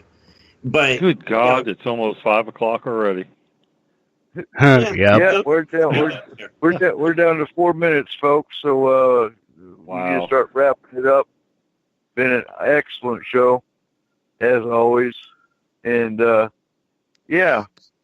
so we have a corrupt system. We all know it. And I hate to say it, but it's going to take a civil war to even think about turning things around. Well, no, you're already that's thinking true. about it. That's scrapped. Well, that was the whole idea of the Second Amendment. Is Thomas Jefferson thought that revolution was a good thing. There ought to be a revolution about every 10 years that clears the air, I think was the quote. So the quagmire we see was foretold by the geniuses who were trying to idiot-proof a republic. Didn't work, but it lasted for a couple hundred years. Yeah. Without a complete cleansing of what we've got, or pretty much a restart, I think we're kind of screwed at the moment. But if we can get enough people to wake up, take a look around, start working together, at our level, not at government level, but at our level, we could change things. We really could. Well, Yeah, just have a grassroots movement. Yep. It needs to be a government of the people for the people, not corporations. Problem is, you always got the thing that each revolution carries the seeds of its own destruction. And just no matter, I just think it's part of the human condition to be in this kind of strait. I don't think there's a cure for it. There actually is, but we've only got a minute, so explaining it, it's been done before. Civilization actually had true global peace centuries back. But in only a minute, that's going to be a problem. Trying to explain it. That would be a discussion. Sounds like a future show. Yeah, that sounds like a really good show. Let's bring it up on Roundtable next week. Okay. Yeah, might as well. That Bring it up on Roundtable next week. And folks, on Tuesday night, 7:30 p.m. Pacific Standard Time, I will be on Joseph Roop's show called Lighting the Void.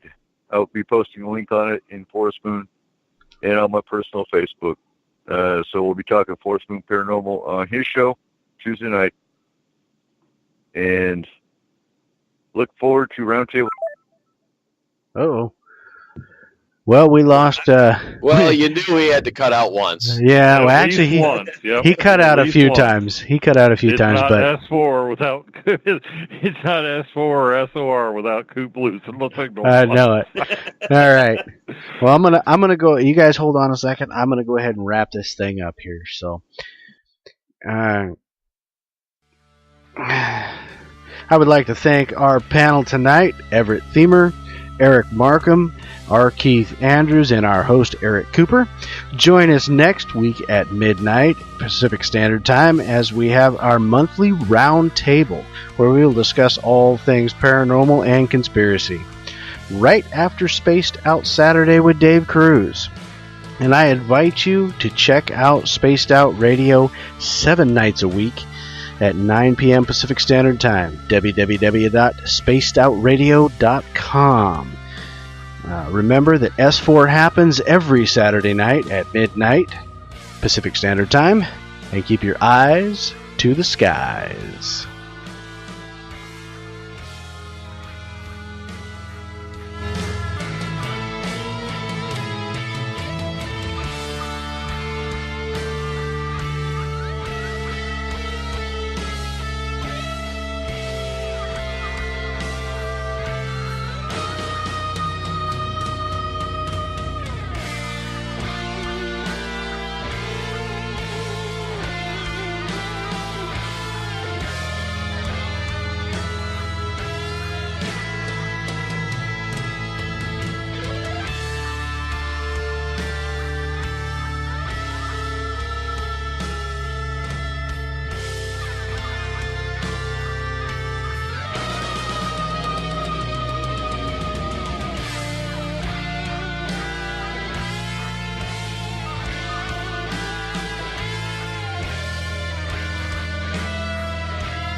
Shop Lowe's this Labor Day and find great deals for your home inside and out.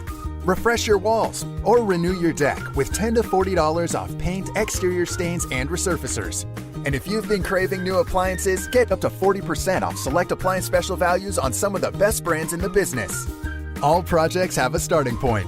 Start with Lowe's. Paint offer valid 8/24 through 9/6 via rebate. Appliance offer valid 8/24 through 9/13. Exclusions apply. See store for details. U.S. only.